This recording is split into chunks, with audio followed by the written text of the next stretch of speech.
Well, I've been working on my own guns for many years. About 3 years ago, I decided to start doing work for other people. Got my federal firearms license so I could do that. And there's not a lot of gunsmiths that specialize in double gun work.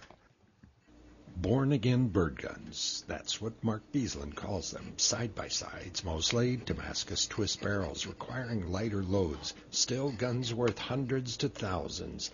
He regrooves checkering, reblues barrels, replaces worn or missing parts.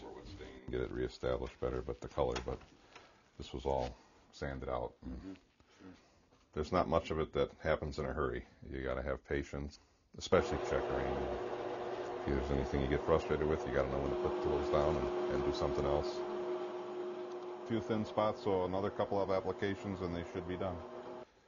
Here's a before example of a Merkel action that needs restoration. The original case colors are worn off. It's got surface rust, tarnish, dirt. This is an after example.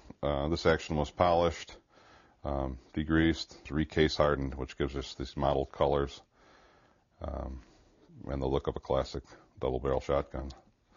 This one's ready to be reassembled and put back onto the gun.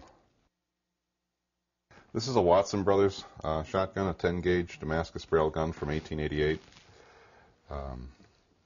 There's a hairline crack. That crack will need to be TIG welded up and then restruck off and made the gun right again. These are the locks, and the workmanship in these is probably second to none. Everything is highly fit and polished. There's a lot of handwork, hand polishing. Talk about it. The inletting was done all by hand. A classic piece of English walnut. With this amount of handwork in it today would be unaffordable for the average guy. Tom Kiefer went to Beaslin to restore a 109-year-old Lefebvre. Well, this gun has been all restored, and it's got a striking Damascus pattern done in a black and white color. Did a beautiful job on it. And it shoots well, and it breaks targets, and it knocks down birds. It's easy to find them. It's not easy to find ones that are restorable and are worthy of restoration. A lot of times they've seen better days is the problem. You know, years and years of abuse. A lot of things can happen to a gun in 100 years. But when you do find one that's, is sound, just worn, then you got a project. And this can be the results. I've been shooting and collecting side-by-sides since, I started shooting them, I think at 12. I've tried everything over the years and always come back to side-by-sides. Part of it's nostalgic, part of it's the balance, the workmanship, the way they carry in the field. They get in your blood, a link to the past, and just a classic way of doing things.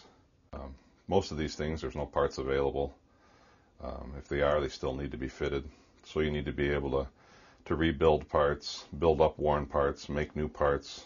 You need to be able to make a spring, make a screw. Well, some of it was self-taught, some of it reading books, and then I did some training with the NRA gunsmithing schools in Trinidad, Colorado. Come on.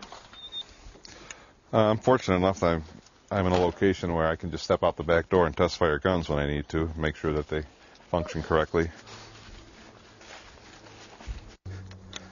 He's sure if I shoot there's going to be a bird falling from the sky. The ignition or lock timing is, you don't notice any difference with low pressure ammunition. The speed of the shot may be a little bit lower, but the pheasants don't seem to notice the difference. Contact Mark